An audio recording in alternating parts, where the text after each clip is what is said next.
Well, hello again. Welcome to Horror in Detail. Today we are going to share Wendigo encounter stories. First story by you/I Merciless Void. The time I saw a Wendigo. First things first, this happened to me when I was around 10. I've lived in Idaho all my life and spent a lot of time outside or in the wilderness as a kid. My grandparents would take me camping and my older brother and I would always hike up whatever trails we could find to get a view of the sunset. On one of these occasions, something terrifying happened.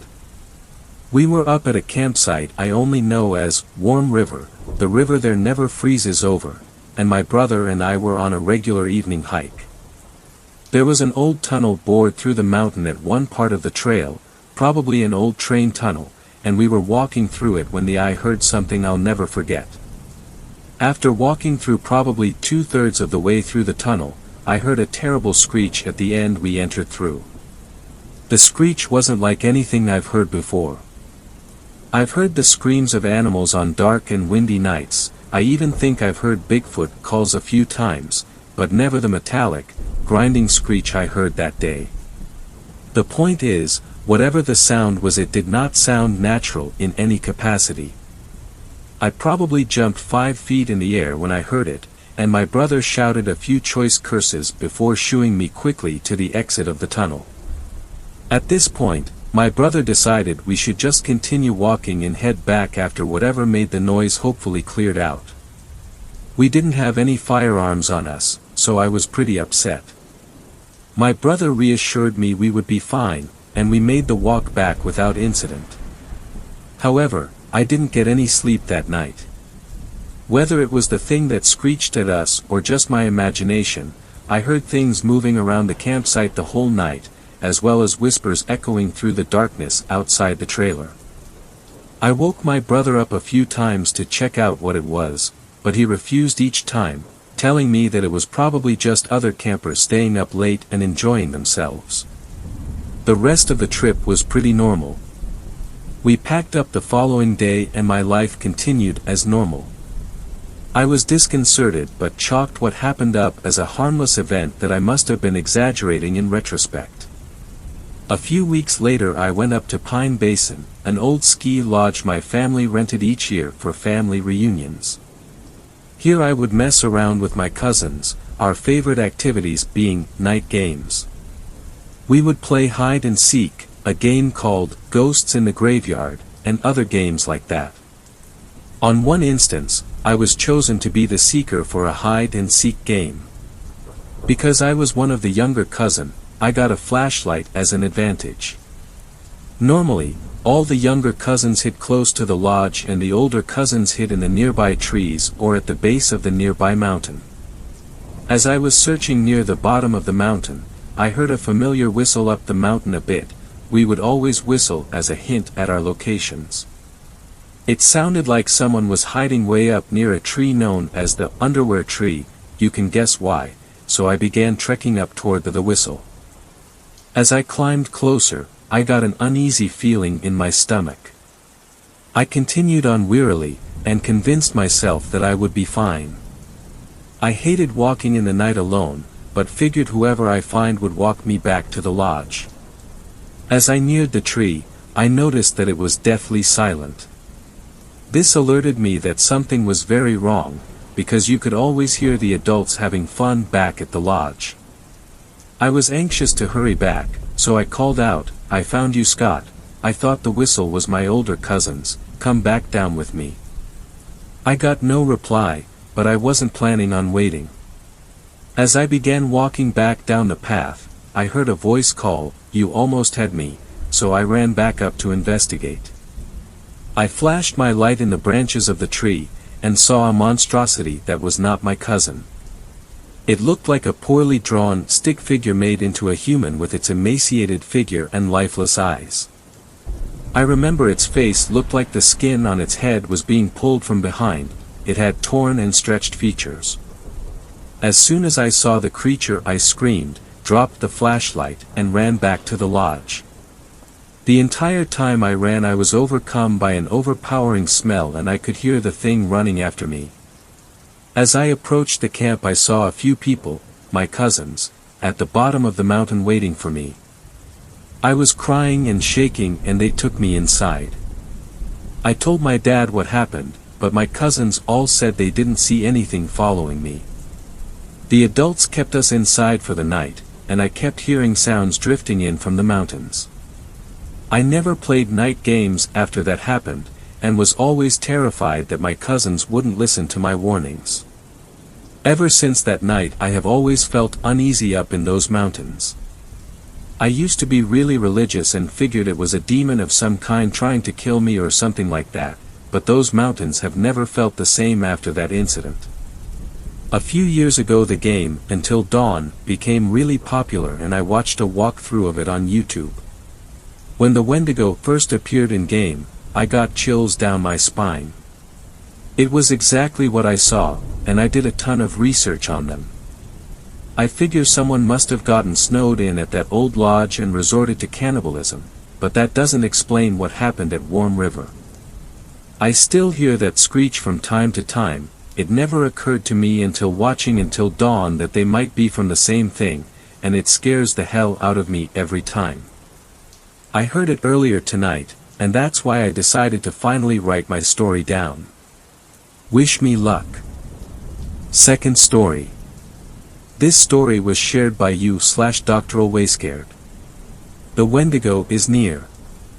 This is a story which happened to me and my friend a few years back. I work in a national park as a park ranger. When my life was relatively normal, I had just landed a job at a national park. Life was good as I was working with my buddy Rob. The second day was strange. We found bear traps on the ground, we never put them there. Other than that, another day in paradise, but throughout the night, I swear I heard a loud screech coming from the woods near my watchtower. I looked and saw nothing. I just shrugged it off after a little while. As of lately we have been finding small animal corpses around the woods. This is normal since we have bears all over, it's just that these marks were too big to belong to a bear. What's even weirder is we found a tooth inside of a bloody deer. This tooth was too huge and sharp to belong to a bear. I think we have a new animal in these woods. Today we found a bear, hanging from a tree and gutted. I nearly threw up. No animal in the park could do this. Boss told us from now on to stay at the watchtowers. I kept being reassured that everything would be fine, but at this point I just couldn't be too sure anymore. Lately the screeches have been more frequent. I'm having trouble focusing. When I was younger, I was told of a creature that fed off people and animals. It could also mimic voices. It was called a Wendigo. Of course I don't believe in that paranormal crap, but something was taking out animals throughout the park. I swear I heard Rob call me from outside of my watchtower. He yelled, "Hey Trent, you have got to come see this." I nearly left, but I just felt that his voice was off, nearly distorted. I looked out of my watchtower to see Rob, his insides dangling in the breeze. My boss ruled this out as an accident. That still didn't stop the police from questioning me. I know I heard his voice. I saw something in the woods. Let me explain. This creature I saw had huge antlers, an animal skull as a mask, and it was over 11 feet tall. The night began normally, until the screeches began again. I looked down, only to see this creature, eating my boss's lifeless body. I got a good look at it before it ran off and out of sight. The police have been very suspicious of me lately. How could they not be? Both of the people I worked with are dead. I tried to explain what I saw to the police. Of course nobody believed me. It all led to me being terminated. I've decided I'm not going to let this creature ruin my life. I have done research on this Wendigo. I plan to break into the park tonight. I will end this, I must. I'm in the park, I hear the screeches and I am following them. I hear the voices of my boss and Rob. They are telling me that they are okay and I should come meet them by my watchtower. I know from my research that the Wendigo creature is really good at tricking people. I just kept wandering around the park. I was wondering, until I heard my mother's voice. She died when I was 6. My instincts told me no, but I had missed her so much. Don't worry, Mom, I'm coming. Third story. This story was shared by you/Emma Cameback. The Wendigo loves you. People always talk about how the Wendigo is so evil. Which sounds like a funny thing to say, people always talk about it, but what I mean is, when the Wendigo is being talked about, he's portrayed as a malevolent being who couldn't care less about the lives of human beings. The implication is that the Wendigo doesn't like to socialize. You couldn't be more wrong. The Wendigo is utterly fascinated by other people, their thoughts, their feelings, what makes them tick. He'll ask questions other people won't think to ask, and he'll inhabit bodies others have tossed aside. I met a woman earlier today, an ordinary day until she knocked on my door. She was an older woman, over 60, with messy gray hair and a smile that suggested a much younger age. She said her name was Doris as she grabbed my hands, looking at me with pleading eyes. I asked her what was the matter. Doris claimed it was vital she speak with me. She said she believed she had been sent here by a higher power. As I stood blocking the door, I asked Doris what her religion was. Not a mainstream one, she said.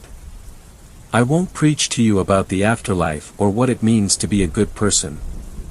We both laughed at the same time, the same old lady cackle. A harbinger of things to come, I guess. I invited Doris in, instantly liking the woman. She sat at the kitchen table while I put on hot water on the stove for tea. All I had was Earl Grey, from when my girlfriend comes over.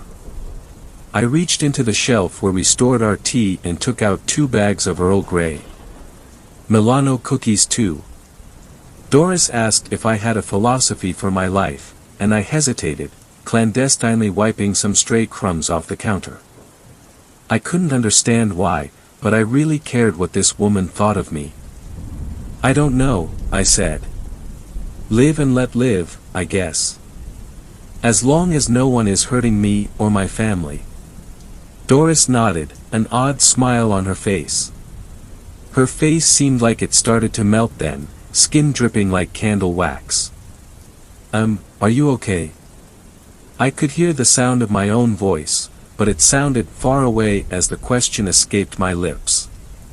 Doris acted like she didn't even hear me, and she began talking about an alternative religion that would let me carve out my own path.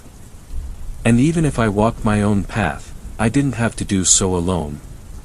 She wondered if I knew about the grace of the Wendigo, a great power that seethes in all of us. Doris grew antlers and eyes as red as a blood moon. I saw that playful smile on her face, suggesting hundreds of years of wisdom. I could tell by the grin that she, the Wendigo, liked tricking people.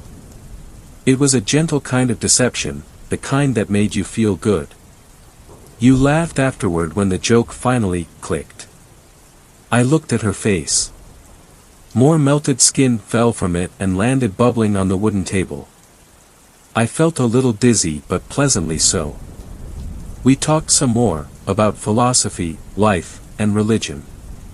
I realized then that there was no difference between these concepts. One lived as one believed. I believed that the Wendigo had my best interests at heart.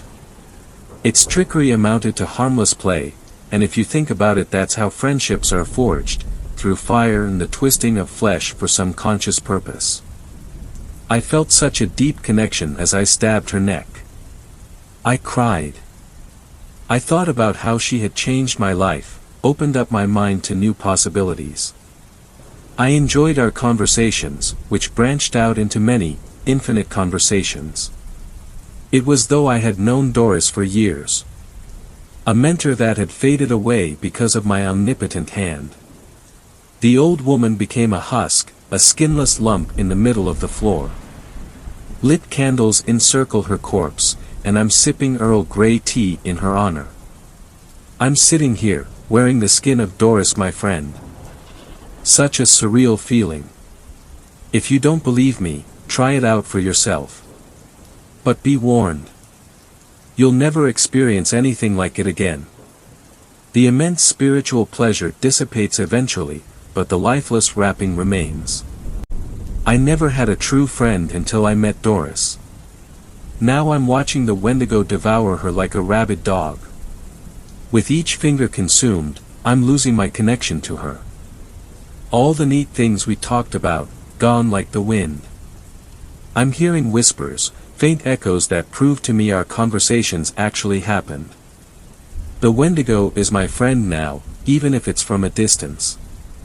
He can be your friend too. He loves you. Fourth story. This story was shared by you/spoopy_hollow.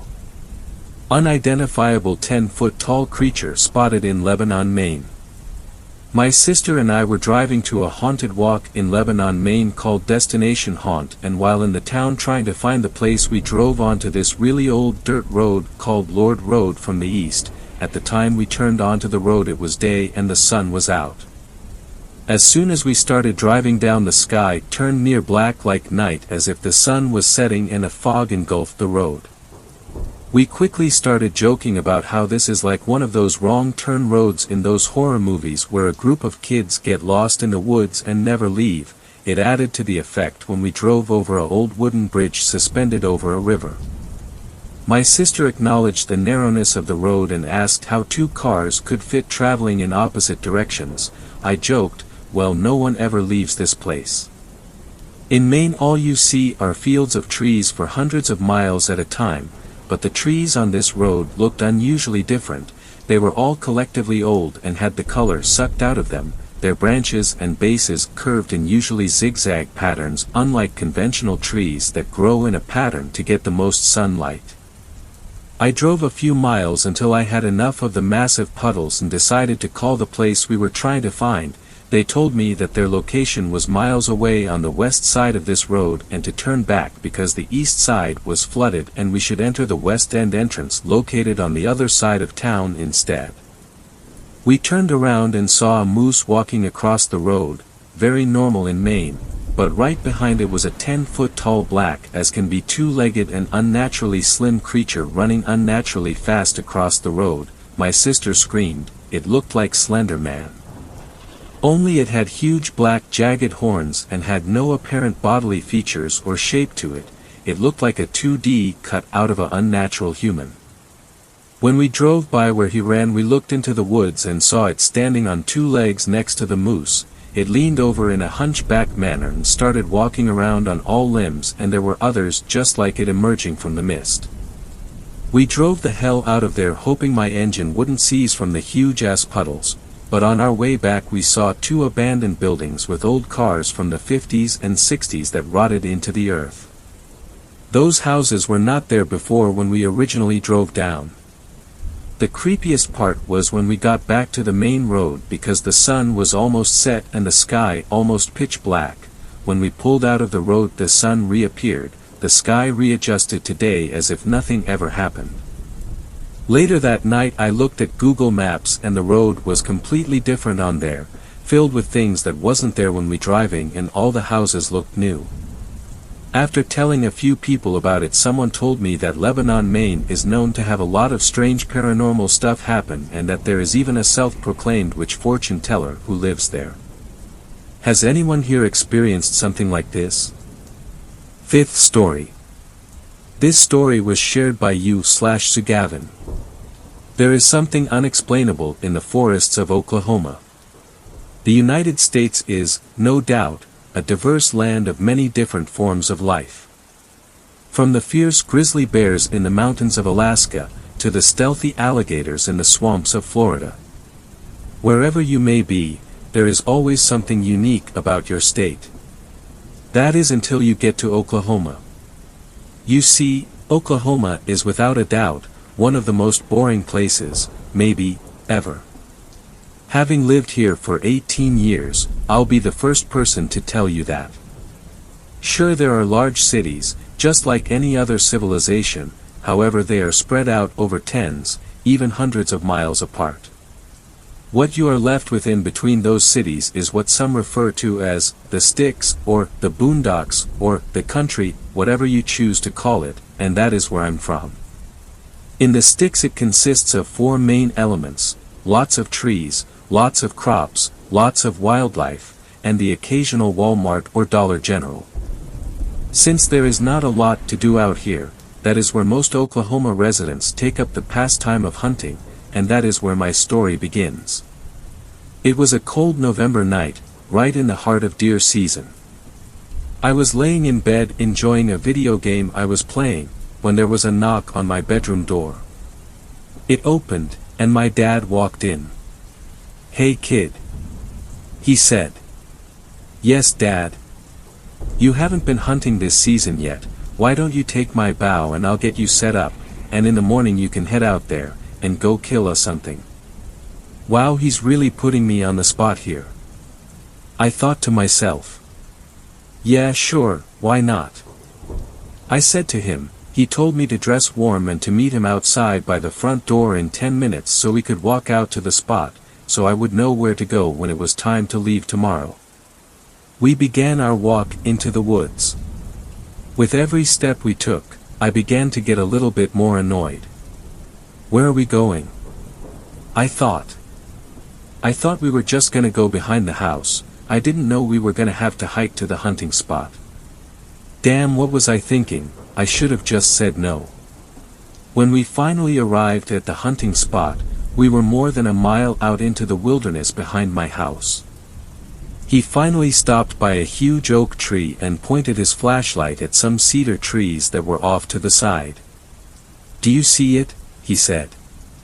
"No," I replied. He walked closer and shined his flashlight into the trees, to reveal a tiny chair that was hidden under some tree branches and sticks. "That is where you're gonna set up in the morning, got that?" I nodded my head as he tossed out some dried corn, to attract the deer in the morning, when I came back. "What time do I need to head out here?" I asked my dad, expecting him to say 6 to 7 a.m. He then muttered, "You need to be up and ready to head out by 4 a.m. My heart sank. It was going to be pitch black outside. There's no way I was going to be able to make it all the way out here in the pitch black. We finally made it back to the house by 11:30 and I headed up to my room, to get as much sleep as possible before this hunting trip. I awoke to the painful sound of my alarm blaring into my dark room. I looked at my phone and it was 3:40 a.m. I sighed and sat up. I put on the warmest clothes I could find and made my way out into the living room. There on the couch sat my dad's bow, 2 arrows, and a small but sharp hunting knife. I grabbed the gear plus a flashlight and made my way out the front door. Navigating the woods at night was an extremely frightening experience that took much longer than what I would have wished. I left my house at 4 a.m. and I did not arrive at the hunting location until 4:37. I was impressed with just how many trees I managed to walk into and how many times I almost tripped over large logs, even with the help of my flashlight. Once I arrived, I sat down in the little uncomfortable plastic chair and began waiting. My dad wanted me out here so early because it makes it a lot easier for the hunter to sneak into his spot and the deer not being able to watch him. I'll never forget the paranoia I experienced in those woods, in the pitch black. The feeling of not wanting to breathe too loud because something or someone might hear you is like no other. After roughly 15 minutes of sitting in the quiet darkness, I heard it. Sticks snapping and leaves crunching. It was a deer walking to my spot. My heart began to pound as I listened closer. The leaves continued to crunch with each footstep, but that's when I picked up on something strange. Is this thing walking on 2 legs? I thought to myself. It sounded just like a pair of human legs walking through the leaves. Is it my dad? I thought. Maybe I forgot something at the house. Surely it has to be him. But no, it couldn't have been him. The footsteps were coming from the woods, not the trail we walked. The footsteps emerged from the woods, and stopped. After a short pause it took one step towards me. A moment later it took one more step in my direction. I began to get nervous. Deer shouldn't be acting this way, what the hell is this thing? I raised my flashlight up from my lap and in a moment of pure bravery and stupidity I clicked my flashlight on. What I saw in front of me still haunts me to this very day. In front of me stood a creature no shorter than 10 feet tall. It stood on two legs. It was covered in black fur. The face was human, I believe. The face looked to be of a man's face. The eyes were closed and the mouth was contorted into a sinister grin. It had two great big antlers that seemed to come off of an elk or a moose. It had hooves for feet and its arms were long and skinny but had what appeared to be claws on the end of its hands. As soon as I saw this thing, I clicked off my flashlight, praying it didn't see me. Too late. I almost started gagging from fear when I heard this thing sprinting at me. As fast as I could, I loaded an arrow and drew back the bow. Without hesitation I fired the bow into the darkness, hoping I could hit the creature, but I missed.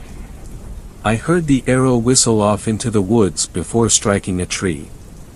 Shit. Stupid idea. I thought. I immediately stood up and began sprinting down the trail. The creature was in close pursuit. I ran faster than I knew I could down this trail. When I was almost halfway home I began to naturally run slower because of fatigue, and that's when it swiped at me. It hit me directly in my right calf. I stumbled and fell off the trail and into a nearby ditch. Once I fell in I could immediately feel the warm blood begin to start gushing out of my leg. I quickly tore off my hoodie and wrapped it around my leg as a temporary tourniquet. However, my bleeding leg was the least of my worries. The creature jumped down into the ditch with great force and began swiping at the ground, hoping to hit me.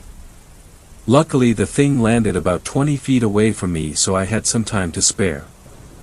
I hurriedly pulled out my flashlight and threw it behind the creature. Upon hearing the flashlight hit the leaves it turned around and began swiping at the ground once again. As quickly and quietly as possible, I crawled out of the ditch. On my way out, I heard the creature begin to make a clicking noise from its mouth. Now I can't confirm it, but I assume that noise was the creature using echolocation to find me. If this thing is blind, how did it see my flashlight back at the hunting spot? I thought. Then I realized I had to click my flashlight on, and the creature probably heard that. Despite now knowing it was using audio to track me, I still ran to the best of my ability out of the woods. The thing didn't follow me out.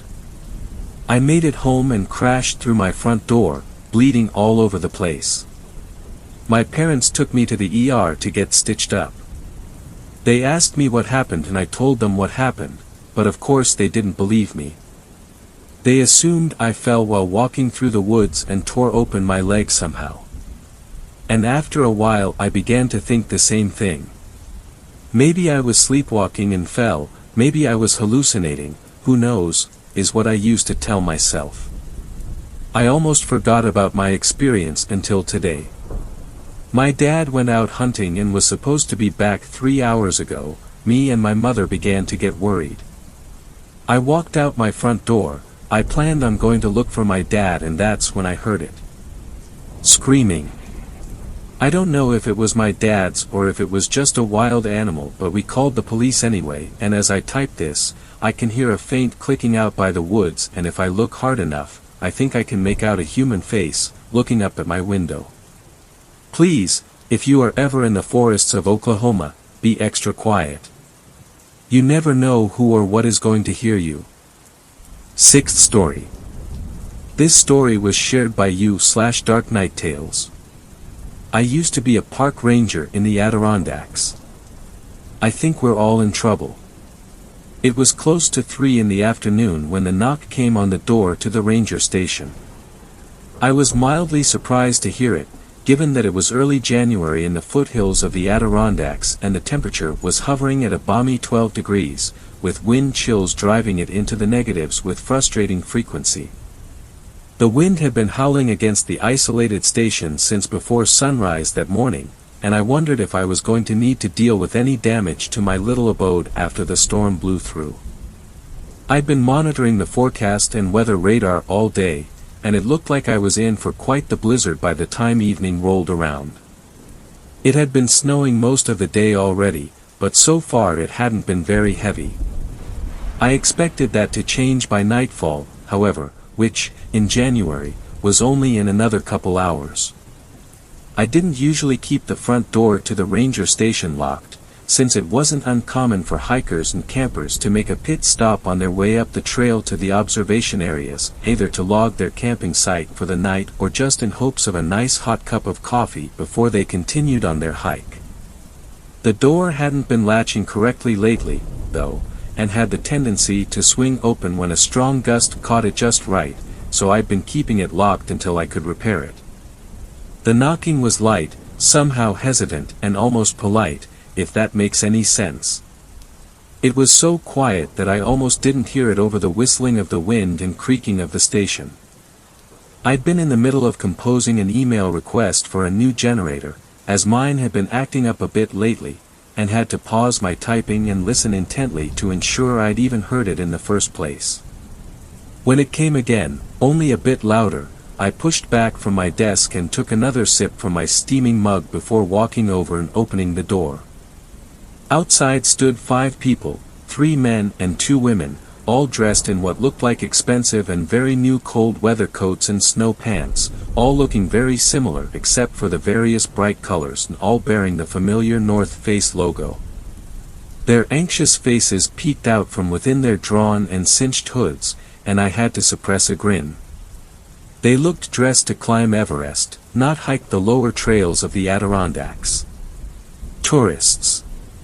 Probably European and probably their first time seeing this sort of weather, I thought. It was a fairly common occurrence. Folks from all over the world came to visit these mountains, looking to experience all the beautiful wilderness we had to offer. I wasn't unsympathetic. If you weren't used to the unpredictable climate here in the winter, it could quickly catch you by surprise and get dangerous very quickly. "Hi there," I said cheerfully, stepping back into the doorway and motioning them inside. "Come in out of the snow and warm up by the fire." The man who'd been knocking turned to his companions, said something in Spanish, and then turned back to me with a wide grin and nodded, stepping past me and into the warmth of the station. The rest followed quickly, anxious to get out of the chill wind that was blowing hard outside. As soon as they were all in, I closed the door again and locked it to make sure it didn't blow open. "Gracias, sir." "I am Martin," said the man, pulling back his hood and unzipping his quilted down coat. He gestured to the others in turn. "This is Lucas, Diego, Sofia, and Triana." I nodded my greeting to each. Martin continued with a smile. "It is very cold. We come to visit USA from Spain, to see your beautiful mountains and enjoy the lovely scenery."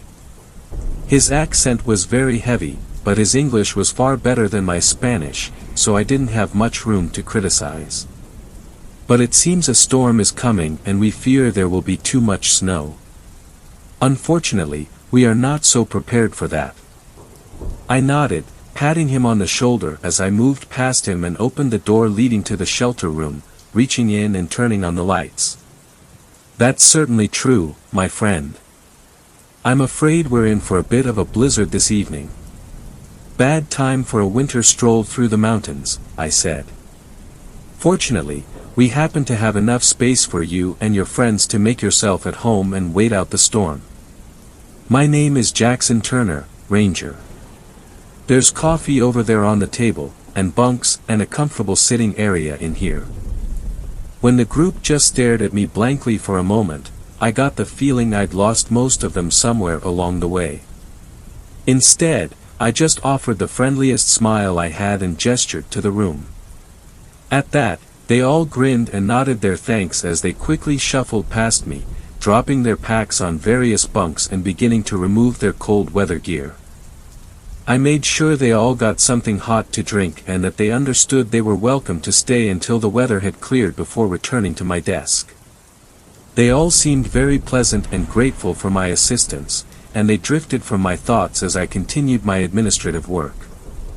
It was another hour before the second knocking rapped at the door, this one slow and oddly arrhythmic, almost a staccato beat, somehow unsteady and not as tentative as my other guests had been. I sighed heavily and straightened, heading around the counter and back over to the door. I hadn't had any visitors to the ranger station in a week or more, and now they were pouring in like this was a holiday in express or something. I unlocked the door and pulled it open, putting on my official greeting smile once again. In the doorway, shoulders and hooded head covered in a layer of icy snow, was a man of roughly my height, about 6 foot or so. Unlike the others, he wasn't dressed in fancy, color-coordinated cold weather gear, but instead wore a mismatched combination of clothes, like he had raided the bargain bin at a second-hand expedition store. His pants were a blue quilted nylon and looked more on the expensive side, even if they didn't exactly fit him very well, but his coat was fur-lined and looked like it was made of padded wool, layered over an old fleece jacket. His boots looked newer and not too worn, something more suited to a summer hike than a winter in the mountains, I thought. "Hey there," I said as warmly as I could, waving him inside. "Come on in out of the snow." He didn't say anything, but gave the slightest hint of a nod as he walked past me.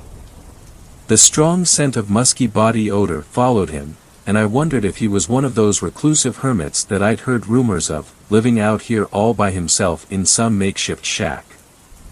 I closed the door and locked it again, turning back to the man. He'd already taken note of the bunk room to the left, where the Spaniards were getting settled, and he headed on in and sat on one of the empty bunks in the back corner of the room. He didn't remove his coat or offer any greeting to the others, and I noted with some curiosity that he didn't have any sort of pack with him, which further made me wonder if he lived nearby in some off-grid cabin. I could see that the others were smiling and making pleasantries towards him, but he just sat there, dark eyes quietly watching the activity without a single word. There was the slightest hint of a smile upon his lips, incongruous and somehow unnerving. It only took them a few moments to abandon their attempts at including him in conversation and turn back to their own group, speaking quietly in Spanish amongst themselves. For a moment, I wondered if he might be in some sort of shock. The temperature was dropping pretty quickly outside, and it had already been too cold for some of the clothing he wore. I considered giving him a quick once-over to make sure he didn't have any frostbite or signs of hypothermia, but something about him told me he might not be so welcoming to my attention. I stood there in the doorway to the bunk room for a minute, looking over the scene. Something about the newcomer seemed off, somehow. I couldn't quite put my finger on it, but the way he moved, his lack of communication, the way he was just sitting there perfectly still on the corner bunk, just seemed strange. There was something else, too. Something that I couldn't quite put my finger on. Something that tickled the back of my consciousness, just out of reach, more an instinctive unease than coherent thought. I found myself hoping the man would spend a few minutes warming himself and then be on his way again. Turning my attention to the others, I realized that they must have found something odd with him as well, as they had all subconsciously clustered around the end of the table farthest from him and were speaking more quietly than before, more subdued. I noticed them periodically casting quick, uncomfortable glances in his direction, but never for more than the briefest of moments, as if they were just reassuring themselves that he hadn't moved and was still sitting there. I also noticed curiously that none of them sat with their back to the man, likely also subconsciously. I was just about to walk over and talk to him, to shake the odd feeling away, when Martin appeared in front of me, his brow furrowed. "Sir, My friends and I are worried about the other campers, he said. This drew my attention. There weren't any campers registered to be out here today. Was the newcomer one of them? Maybe they were in trouble. What campers? I asked with a frown. He motioned vaguely to the north. We passed their campsite on our way to the observation point, before the weather turned us back here. Maybe a half-kilometer up the trail, in a clearing beside a small brook. He cast a quick look over his shoulder at the stranger sitting in the corner. There it was again, I thought, that same unease. Martin continued. There were 3 of them, 2 men and a woman. They had some of those cold weather tents set up and seemed to be well prepared for the storm, at least as far as we could tell. We stopped and warmed ourselves by their fire for a bit. They seemed very experienced and were not concerned about the cold, but I am no expert. Well, it sounds like they should be okay, I said with the best reassuring smile I could muster. They should have checked in with me, but if they're as prepared as you think, I'm sure they'll be just fine. When the storm passes, I'll head up there and check on them, just to make sure. He flicked his eyes to the man again and then locked them with mine with a surprising intensity, like he was trying to tell me something with his gaze alone. He lowered his voice and said, the campers, they were all wearing very good clothing. Sophia's brother is a climber in some very cold regions and she recognized the camper's gear as similar to what he uses. Even better news, then, I started, but Martin cut me off. Exactly like the pants that man is wearing now, he said quietly. I looked over at the man again, once again taking note of his hodgepodge combination of clothing. The gloves he still wore looked to be thin and ill-suited to the winter weather, but looked well-made and would have been fine for a mild autumn outing. He still hadn't moved or said anything, and his emotionless eyes drifted slowly across the Spaniards with what seemed to my growing paranoia like a hungry interest. It was almost like he was inventorying them, evaluating them, somehow. Once again, that tickle in the back of my brain, telling me something was not quite right with the man. Something was just a little out of place, but I still couldn't figure it out. It set my teeth on edge. I looked back at Martin. Are you sure? He shrugged. As sure as we can be.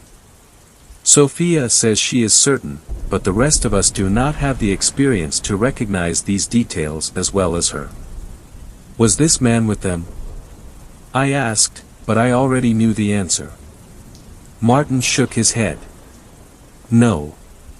I have never seen him before now.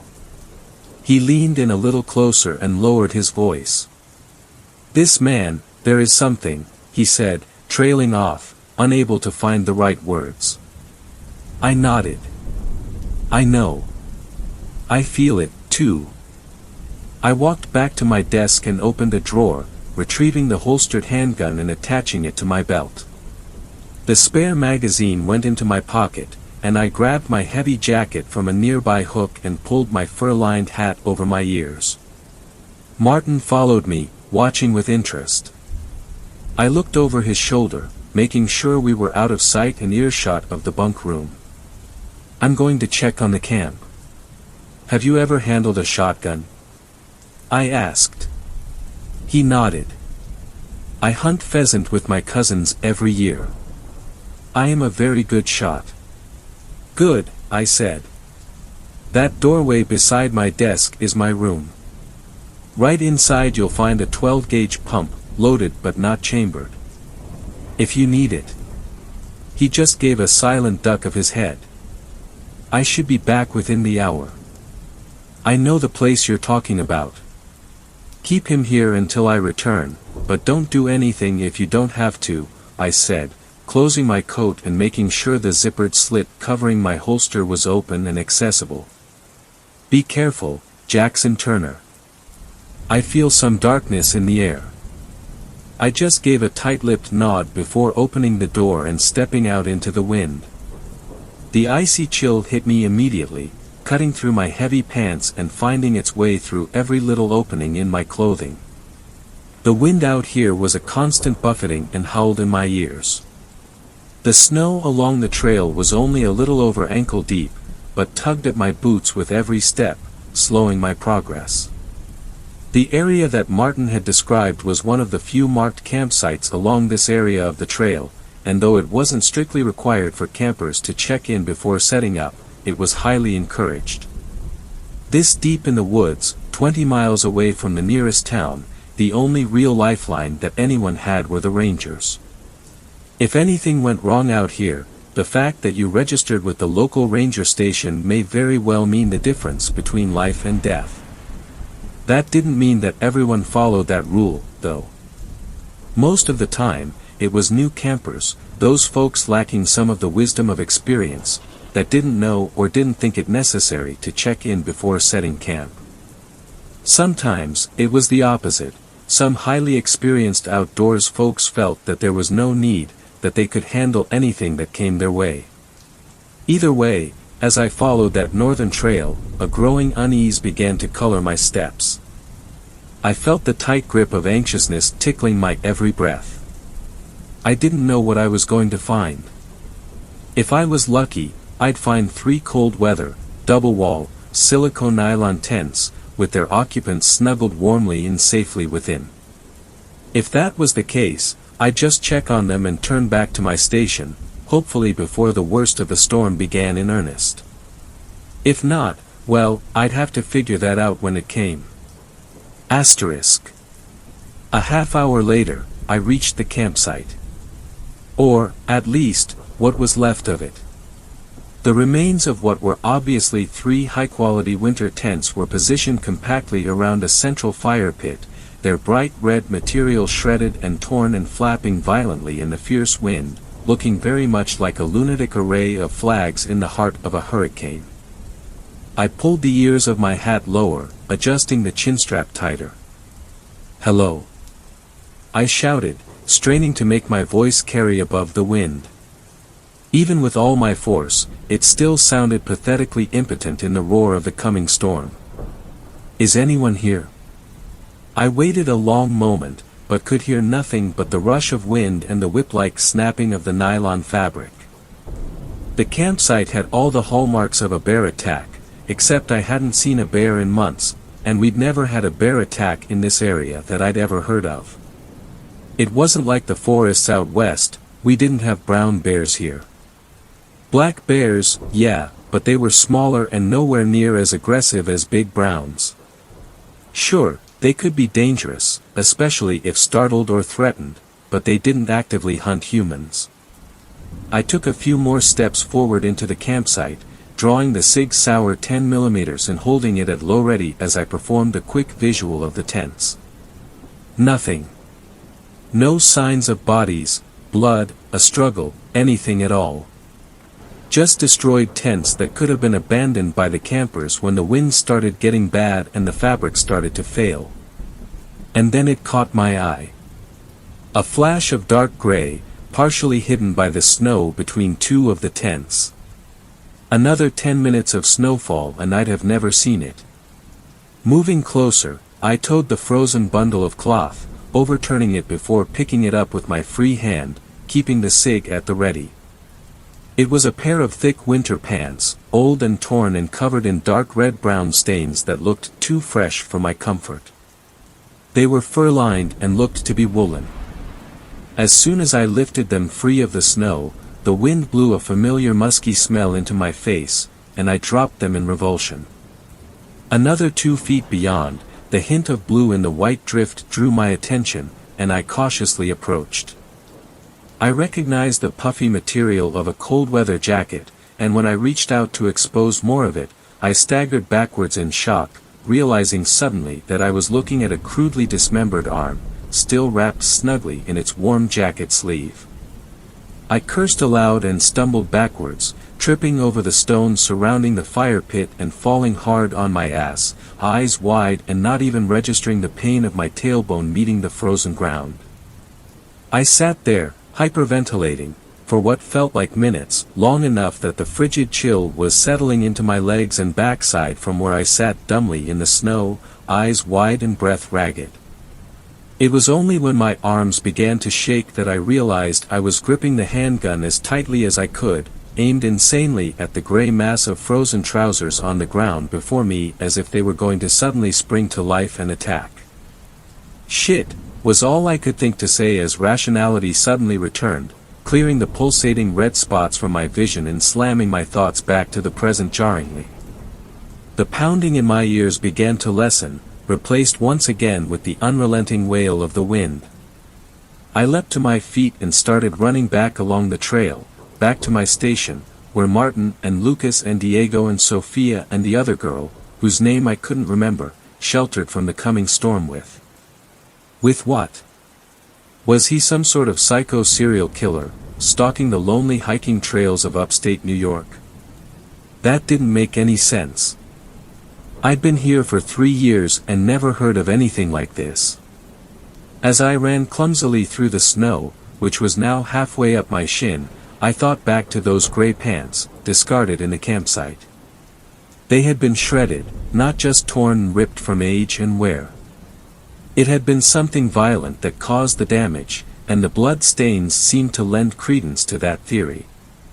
So, whatever had happened, the stranger had decided to replace his damaged and stained pants with what? Those of his victims. And then I thought about how none of his clothes matched, and how his boots and gloves weren't even suitable for winter weather. How long had this been going on? 20 minutes later, the dim yellow lights from the windows of my station appeared suddenly from the nearly whiteout conditions that had overtaken me with the full coming of the storm. The temperature had dropped even more and I was amazed that I had been able to keep up my pace long enough to make it back, driven by adrenaline and fear. I slowed to a halt before my ranger station, noticing immediately how the front door hung open a few inches. My mind urged me forward, to go racing in, but I had to take a few moments to catch my breath and let my racing heart slow a bit before I entered. I couldn't understand why the door was only open a few finger widths. If it hadn't been locked, the first strong gust of wind would have blown it fully open and sent it banging against the wood paneling of the wall behind it. But what occupied my thoughts far more was the implication of that open door. There's no way it could have been missed by anyone within, and nobody in their right mind would have sat in the station while the freezing wind and snow blew in through the open doorway. I pushed that door aside and crept as quietly as possible to the door, pushing it gently at first, then with greater force as I felt some resistance holding it closed. I gripped my sidearm tightly, muzzle directly forward and at chest level, finger resting along the frame of the pistol and ready to drop to the trigger and go to work in a moment's notice. The door gradually gave way and pushed inward far enough that I was able to slide through the gap, the howling of the wind and the protesting of the building blessedly providing enough cacophony to cover the sounds of my entrance. As soon as I stepped inside, I found myself in the center of a fever nightmare. A body lay behind the door and had served as an impromptu barricade. I could only tell that it was one of the women by the delicate shape of the body, as the head and upper torso had been savagely mutilated, the skin and scalp torn away from the red white of the skull viciously, presumably while she had desperately tried to make her escape from whatever hell had pursued her. Blood slicked nearly every surface around me, hot and stinking of copper, and I became aware of a wet, tearing sound emanating from the bunk room. The lights in that room were flickering chaotically, the hanging bulb in the center of the room swinging maniacally, as if it had been recently struck and was still settling its pendulum motion. As quietly as I could, I ducked around the doorway into the room, fresh shock coursing through my body in a cold wash that threatened my consciousness. Bodies and pieces of bodies lay strewn about the room haphazardly, most still enshrouded in bits of clothing, now tacked in place by sticky crimson. I could feel the heat in the room from whatever horrifying act of violence had occurred, from the bodies that now lay scattered about like discarded playthings.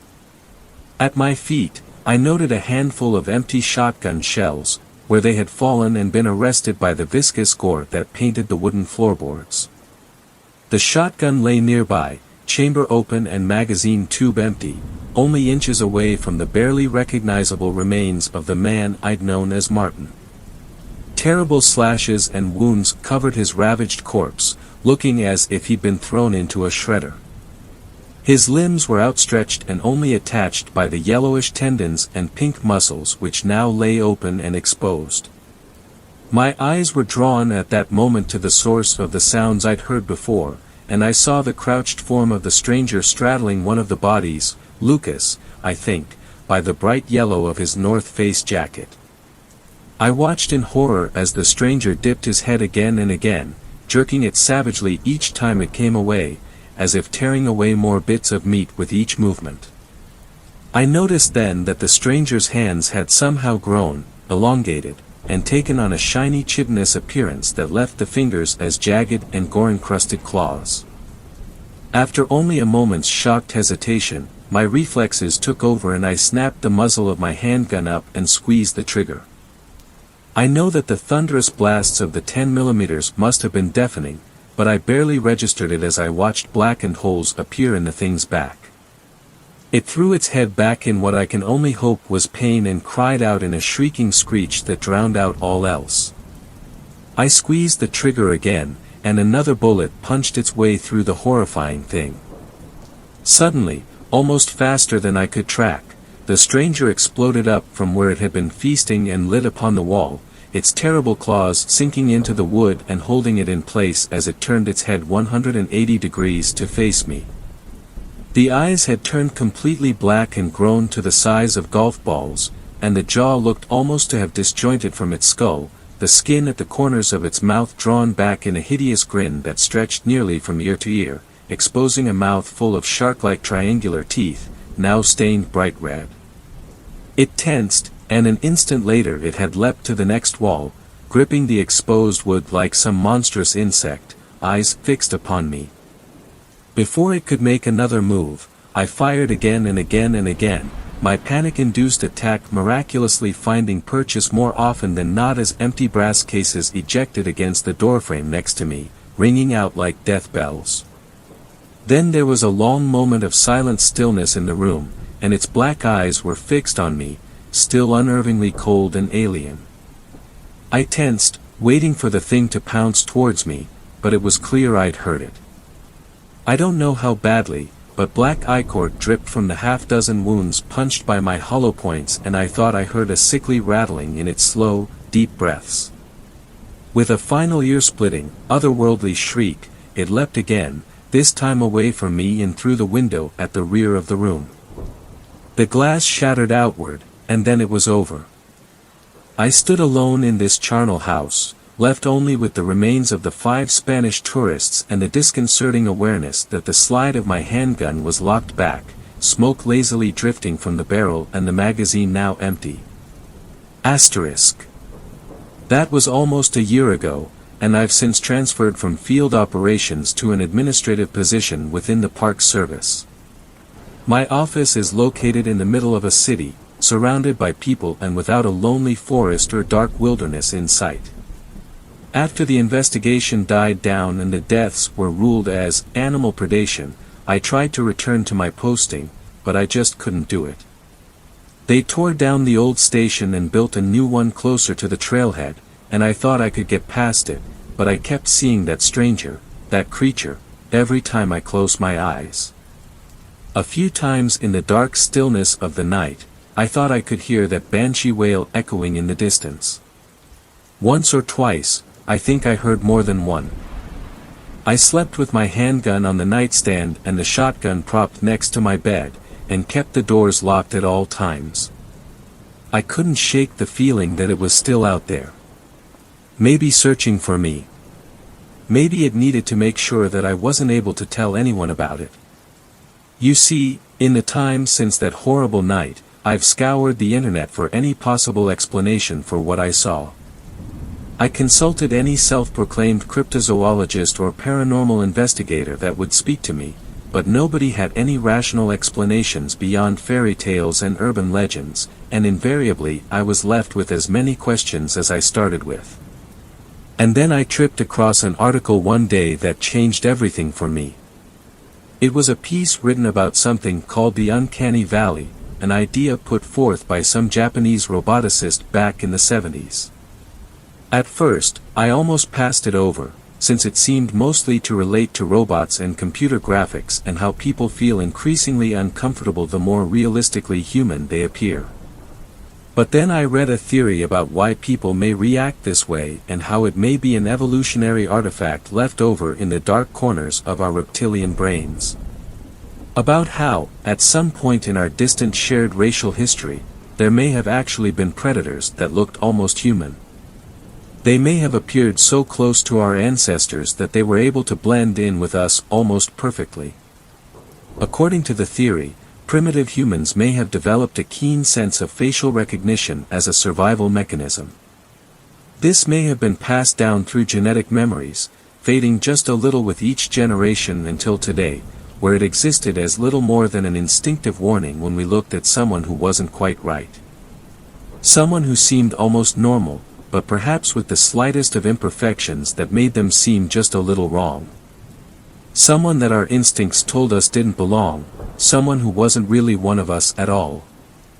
I wondered if these things have been with us all along, hiding among us, stalking us from within our own numbers. Yesterday, on my commute to the office, I noticed a young woman sitting by herself in the back of the subway car. Even though it was crowded, the seats beside her were empty, and I noticed that the other commuters almost seemed to be avoiding getting too close to her. I don't think anyone really realized it, but people kept glancing uneasily at her out of the corners of their eyes. There was nothing overtly out of place with her, and it could have just been happenstance that nobody had elected to sit down next to her. I just couldn't shake the feeling, though, that something just felt off. 7th story. This story was shared by you/insomniac_writer. If you see a structure in the woods, leave it alone. Hello everyone, Jethro here. I'm still in Paris, but not for long. In a few days I'll be back home together with Molly. But I'm not writing this to tell you about my romanticism with Molly. I'm here to tell you how I met that asshole. As you know, well, if you didn't you will now, I'm a hunter for the paranormal, demons, cryptids, and all the other ingredients that form this shit soup, my life. I get contracts from people around the globe. Hunt this, we'll discuss the pay afterwards. Or, I think I accidentally summoned a demon, I need help. How you accidentally summon one of Satan's slaves is beyond my thinking, but some people are, apparently, dumb enough to do that. How do I get the contracts, you ask? Well, through a site on the deep web. It's pretty hidden, but not impossible to find, and I take care of unwanted guests, so it's probably the safest space on the platform. This site also led to my unwanted friendship with Azaf. It was 9 p.m. on a Tuesday. I wax fixing some looks on my site, to make it more aesthetic, as if anyone cared. My computer made a ding sound. I looked in the bottom left corner, and sure enough, a chat box was there. Hello Jethro, name's Azaf. I heard a lot about you, especially that you are very talented in paranormal shit, so I decided this was the best place to come. I need help regarding a stone formation. Doesn't sound bad, I know, but bear with me. Last week it wasn't here, 2 days ago it was. It also came packed with some hooded figures that always sit in the middle, and I don't like uninvited guests on my property. I also work in the same range as you, but I'm afraid that if those hooded things attack I won't be able to kill them alone, so I want you to help me take care of them. I'll attach a link below to my location, we'll discuss more here. I hope you get back to me soon. How charming, I thought, my name's circulating around. I was doubting pressing the link he sent me. What if it was a virus, or a DDoS attack, IP tracker? There were many possibilities. But my instinct told me it's fine, and I'd be damned if I didn't listen to the voice that saved me millions of times before. I opened the link. It went straight to an image satellite view from Google Maps. The location was a national park. I've visited there before. Beautiful scenery combined with fresh air feels good to have once in a while. Knowing he wanted me to get there as soon as possible, I decided to sleep that night and pack up in the morning. I replied to his message with a quick, "I'll be over soon," before closing my laptop. I woke up at 7 sharp, and made myself some coffee. The trip was 3 hours away, I'll surely need some. I packed up everything I needed, got in my Ford truck and drove to Azaf. The drive was peaceful, the roads pretty empty since it was so early in the morning. I admired the trees I was passing by while listening to old rock music. I finally got there, starving. Someone was already waiting for me. "You Jethro?" asked the man without missing a beat. He looked stressed. He wasn't very tall, 5 feet 7 inches, but was very well built. He had a scar on his left side of his face. His hair, a messy black tar color, was waving in the wind. His face was freshly shaved and some perfume from his body was picked in the wind's dance. "Yeah, you Azaf?" I responded the same way he asked. He nodded and handed me his hand, waiting for a shake. I took it firmly and gave a small smile. "Come, let's get to my cabin, we'll discuss there." He signaled for me to follow him as he already was making way to the dirt path. "He sure isn't wasting any time," I mumbled to myself. I stood my place for a quick second. I forgot my weapons.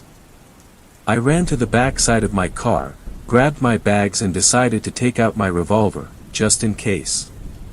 We walked on the path for about 10 minutes before he went off it. "Just a little more," he said looking back at me. He saw the gun.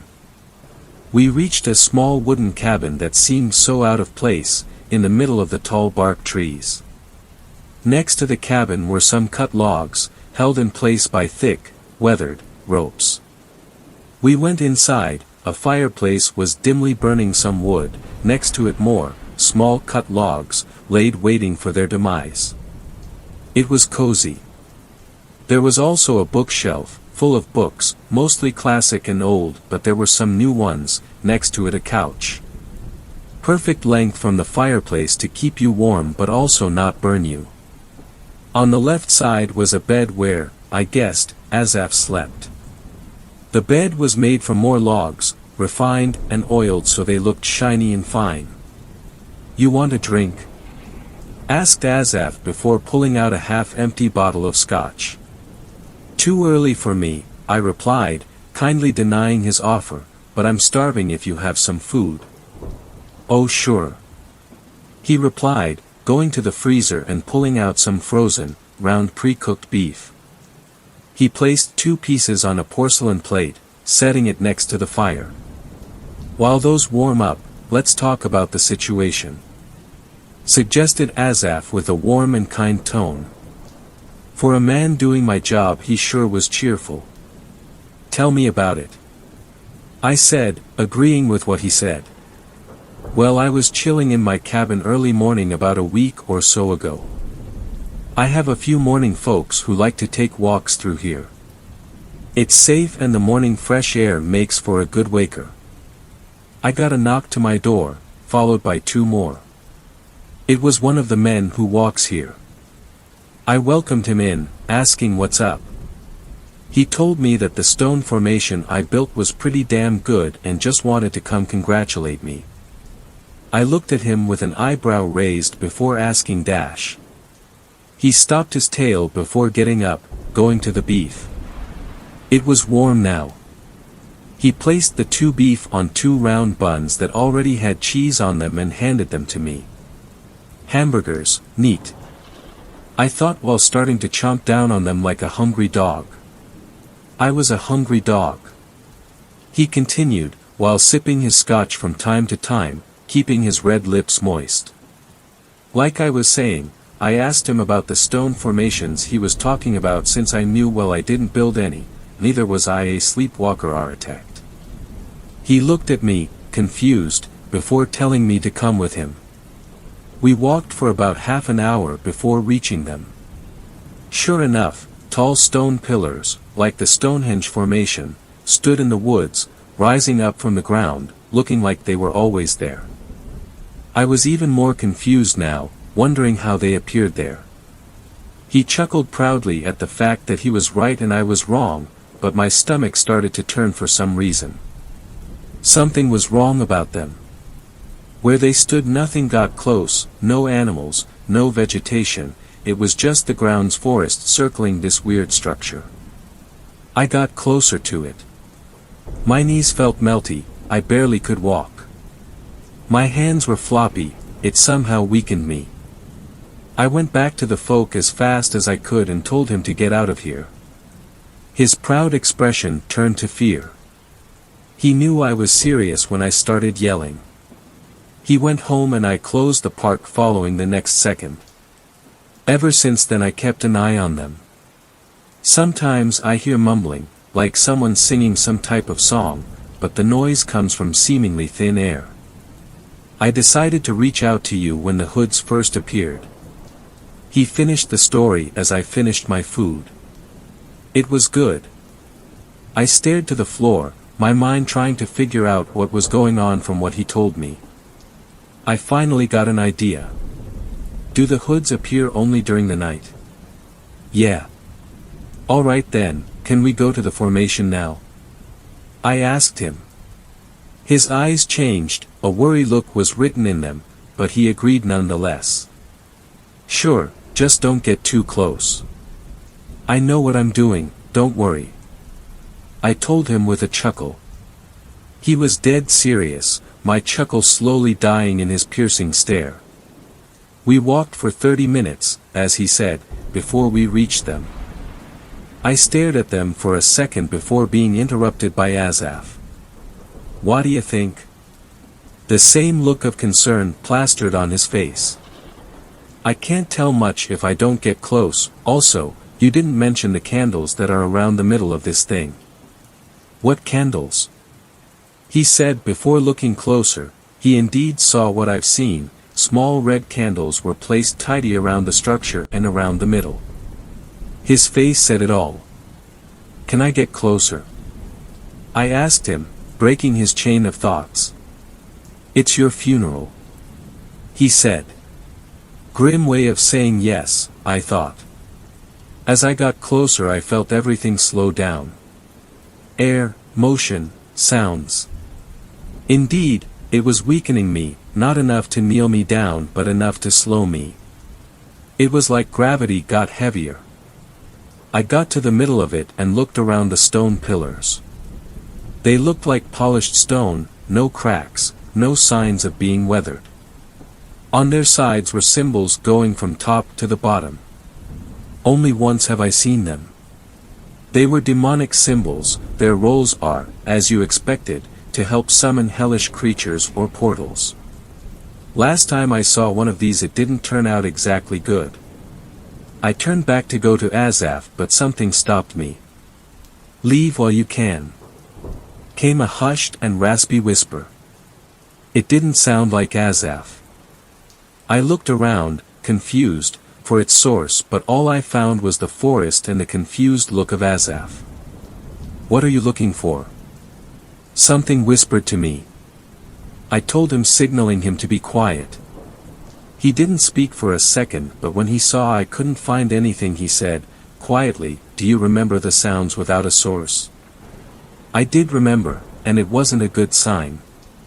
Something made its home in the structure and it didn't like visitors. What did it whisper to you? He asked, curiously. Leave while you can. What the hell? He asked, fear starting to build in him. There were also symbols, demonic, carved in the stone. My guess? We're dealing with hell worshippers. I told him. His eyes widened and his face turned pale. Don't you mean Satan worshippers? His words stumbled. Those are different, they only worship Satan, these one are trying to summon a portal or hellish creatures, and usually people die when that happens. I informed him, all the joy that was in him left. How do we deal with them? We need to wait till it's night, so they come to worship, summon, whatever. We attack them, leave no survivors. They don't know that we know about them, do they? I asked, glaring at him.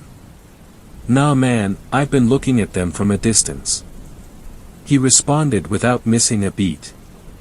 Perfect, we hide somewhere near here, prepare our guns and ambush them.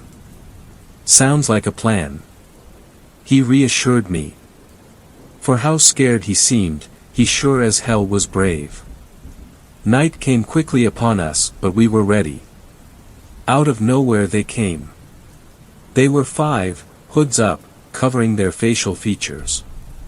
They didn't look old nor young. Judging from their clothes they were 20 to 30. After looking around, most likely making sure nobody was spying on them, they sat down in a circle around the middle. They started holding hands while bowing their heads down. This was the time to attack. I looked at Azaf, meeting his cold glare. Ready? I whispered to him. Ready as I'll ever be, he whispered back, although he tried to hide it, fear creeped on his words.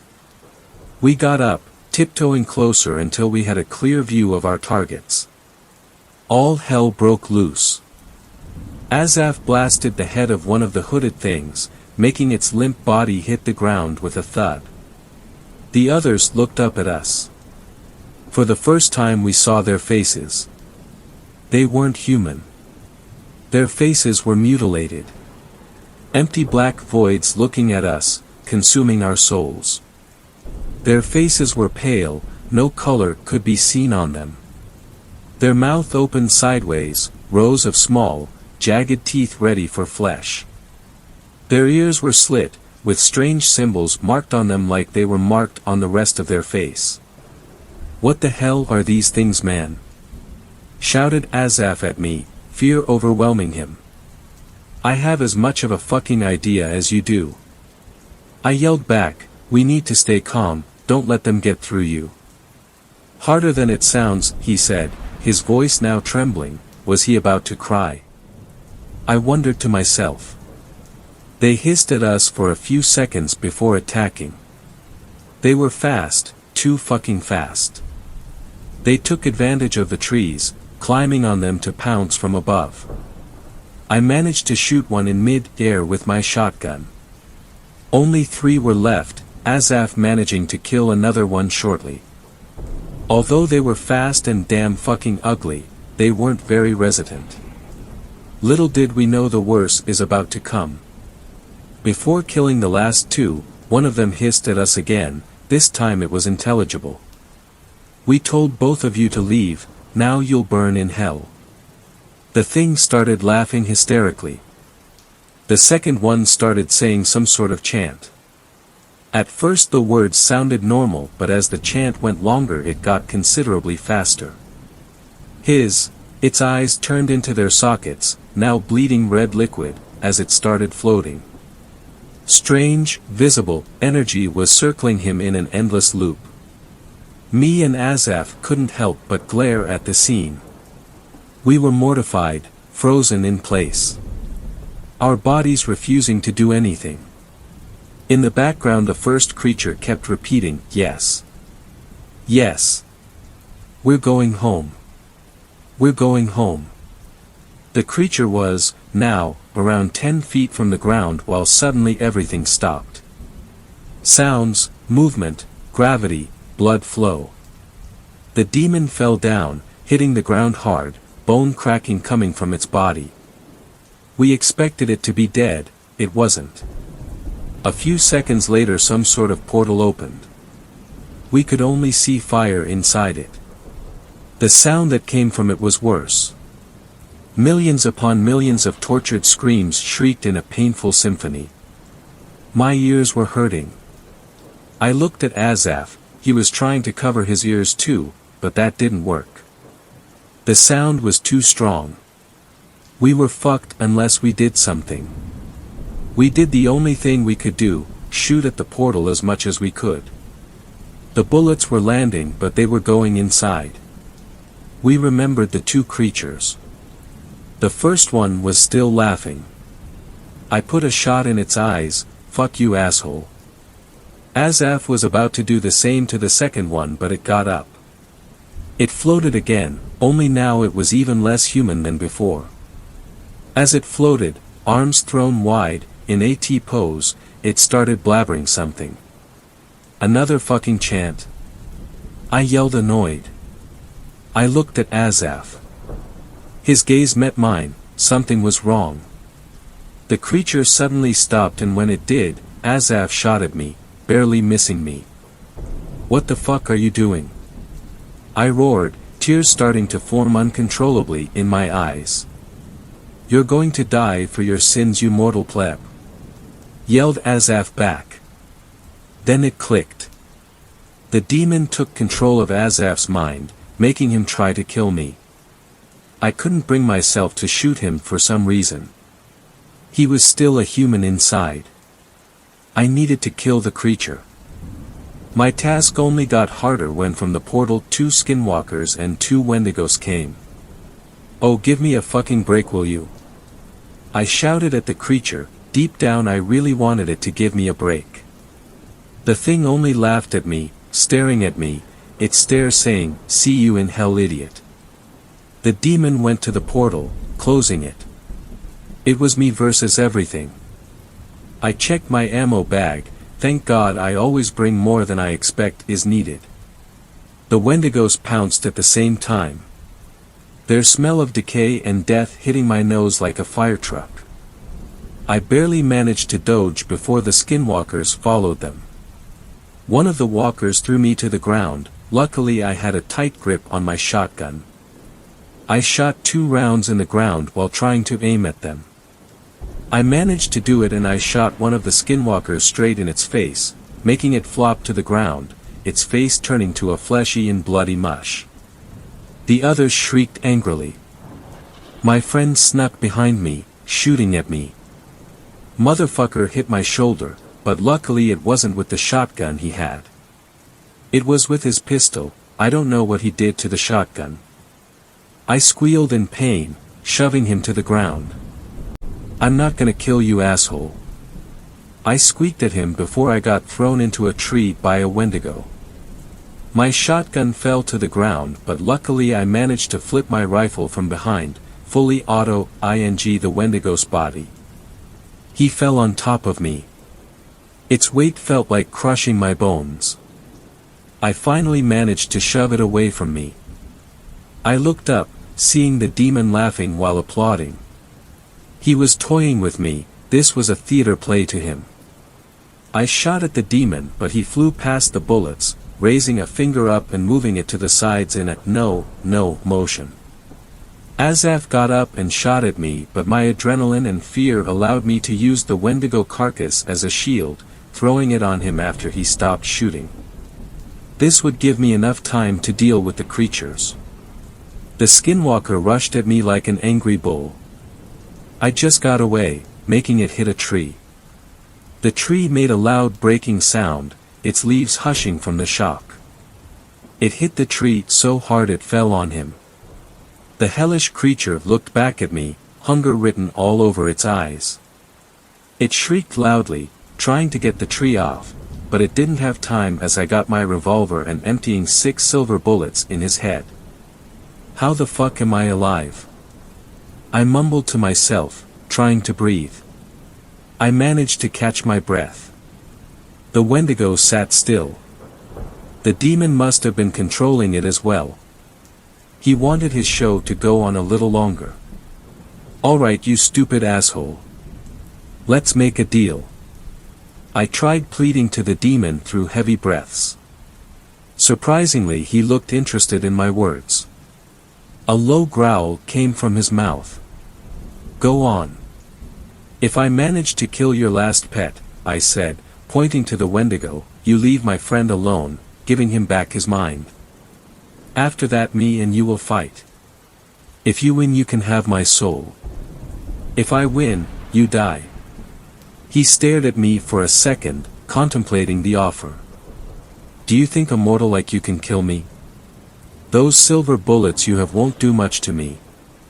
He was right, a demon. His tear was almost immune to silver bullets. But I had other ammunition that he didn't know of. Well, it's the only fucking chance I have for me and my friend to leave this place alive, right? He smiled at me, basically answering my question.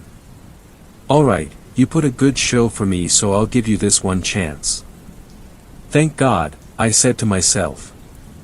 I went to grab my shotgun, reloading it. I contemplated shooting directly at him, but I decided against it. When I was done preparing, I looked at the thing, nodding. The demon kept my friend standing still in the air, next to him. I looked at my shoulder, hoping the adrenaline would get me through the pain. The thing released the Wendigo. The hungry pest wasted no time pouncing at me. The ground shook as he ran after me. He was strong.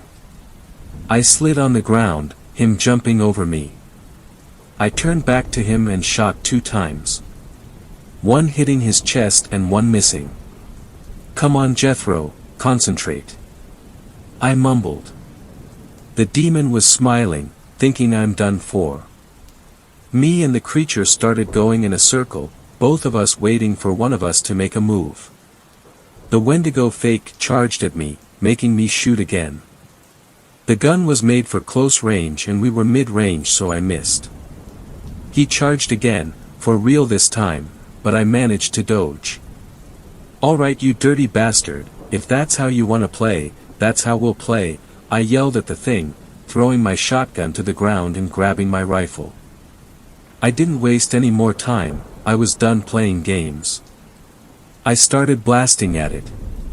Before the Wendigo even had a chance to react, his body was full of holes. It looked like a shitty puppet when I was done. It fell to the ground, its last stare giving me a chill. The demon looked at me. For the first time I could see a trace of emotion. He was impressed. A deal is a deal. I yelled at him, pointing towards Azaf. He shrugged at me before putting him down. I won't give him back his mind. If you kill me, he turns to normal anyways, plus I don't want him attacking me. The demon told me, a wide smile on his face. Fine, just put him down, let's get this over with. I told the demon, trying to sound brave. Truth is, I was tired, so fucking tired. And the pain of my bruises and wounds started to creep all at once, my adrenaline barely keeping them in its lead. As the demon was letting Azaf down, I loaded silver bullets blessed by an actual angel. Again, a story for another time. I didn't have many, but I believed enough to take the demon down. As I got ready, so did the demon. He attacked. He was ruthless, its claws moving quick, swiping from side to side. It almost ripped one of my arms off, but I managed to stumble out its way, getting some distance. It was no use. The pain overtook me. I laid, sitting down on the cold, hard forest ground, leaning on a tree. Any last words, mortal? Asked the demon, sick excitement leaving mouth. Yeah, dash. I paused to catch my breath. Die, you asshole. I finally muttered out, bracing for the impact. The demon looked at me confused before bringing his clawed hands upwards in a swift motion. It didn't have time to finish. As I was laying there, helpless, I heard a yelling from behind the demon before the gunshots accompanied it. It was Azaf. He rushed to my side, but I didn't hear what he said since I passed out. I woke up at the hospital, apparently 2 days later. That's what Azaf told me anyway. I stood in the hospital for a few more months before I recovered. I had a broken arm, a broken ankle, and my back was badly damaged, barely not reaching my spine. The official cause was that me and Azaf were cutting down trees. One fell on me. As for the gunshot wound, I bribed the staff with $5,000, since they needed some new equipment anyways. When I was finally let out, Azaf invited me to his new place. He sold the property and moved further inside the city. "Hey man, come inside," said Azaf, moving from the way, opening the door fully. His new apartment was pretty big but also cozy. He sat me on the couch in front of a glass table. A wide flat screen TV was attached to the wall across the couch. "How have you been?" he asked me, looking me up and down, noticing the scar that the bullet left in my skin. "Well, other than sitting in that boring hospital for months, I can't complain," I said with a chuckle. "No kidding, I don't know how you're alive after what you told me happened." "What can I say, I'm a tough asshole," I replied, keeping the bright mood. His eyes fixed on me, they got a little dark, making me worry. "Also sorry for, trying to kill you," he said. He was honest. His words were warm and came with a stutter. "Well, that wasn't you, so don't worry about it," I said, reassuring him that it's all right. He truly felt sorry. "So you sold the national park?" I finally asked. "Yeah, after what happened in those woods, I never want to go back there or in a forest," he said, the regret of selling it was written on his face. "You gotta do what you gotta do," I said. He smiled before saying, "I guess." "Oh yeah, since you're so tough we should team up," he said. I knew this was coming. "Yeah, it'll be cool, but I work alone," I said, denying his offer. "Ah, bummer, guess this is where we part ways then, but you owe me for saving you," he said, a grin forming on his face. "I can't complain, I guess, I do owe you," I said, a little annoyed, but what was I supposed to say? "How did you save me anyways?" "Oh right, you blacked out. The demon was so concentrated on you, on his pride, his victory, that the spell or whatever he had on me became weak. I somehow managed to snap from it. I took your rifle, it was on the ground next to the demon, he didn't see me. I blasted the rifle at its head. It collapsed on the ground after a few shots. I don't know what bullets you had in it, but they did wonders. I got you in my car and rushed to the hospital." "Jesus Christ, well thank you man," I said, looking at him. For the first time since we met I didn't see him as an asshole. He took a pause, contemplating what to say next.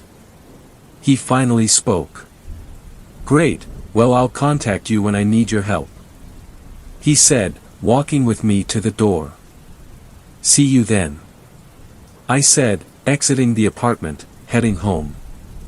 I took a break for a month.